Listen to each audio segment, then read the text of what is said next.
Originally the story of 3 murdered civil rights workers in Mississippi. This is not to be confused with the similar made-up about true events, like Inglourious Basterds, where the writer conducts no background research at all before blatantly coming up with his own story. But let's not forget about Based on Prophecy, as told to Alex Haley, and based on the novel Push by Sapphire. One movie apiece.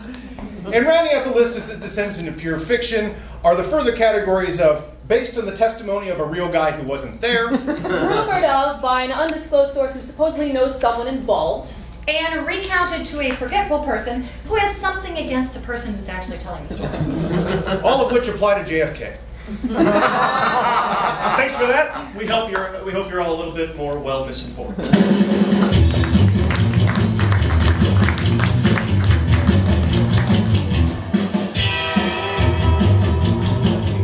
Damonless. They've added Jeremy Renner because those are the rules. Right, Mission Impossible? I guess they wanted to go in a new, same direction. Though the catchphrase, "there was never only one," seems to refer to the Bourne sequels themselves, it actually refers to the multiple genetically fortified assassins trained by the same people who trained Matt Damon to write Good Will Hunting. Nothing else. Nothing else.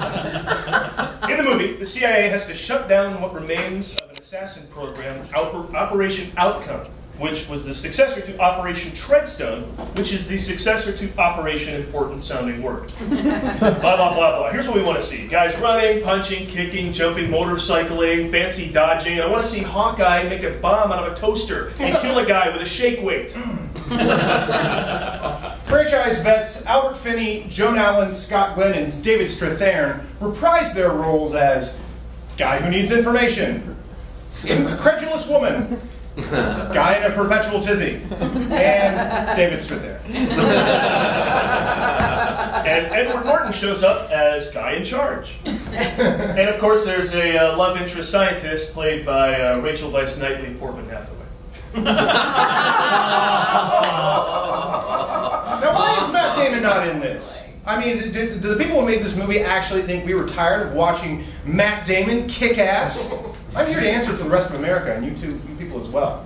We are not tired of watching Matt Damon kick ass. I mean, no offense, Jeremy Renner. Yeah, it seems like Renner might be trying to out Matt Damon. Let me tell you something. You cannot out Matt Damon. No offense, Jeremy Renner. Jeremy Renner's like your next girlfriend. You know, it's kind of cute, kind of fun. I mean, we're having a good time, right? You know, almost as good as your previous girlfriend. And yet, you can't help but think of Matt Damon during sex. No offense to Jeremy's Renner. Next up, Hit and Run. It is Drive meets The Hangover. meets. I'm blanking on a good Tom Arnold film. I don't know. It's natural. What other film? Hit and Run, based on a true story, it stars Dax Shepard, one of America's most beloved Daxes, and continues what nobody's calling Daxmania. In the movie, his marriage is shattered when his past comes back to him, as our past often does, in the form of a dreadlocked Bradley Cooper, whose prison sentence he broke out from and who Dax Shepard was responsible for. Yes, and before you can say, hey, is that Tom Arnold?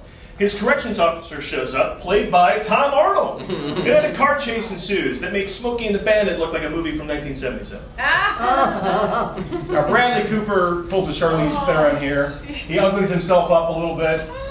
Though, I kind of suspect there's no Oscar in the future for Bradley Cooper in this role.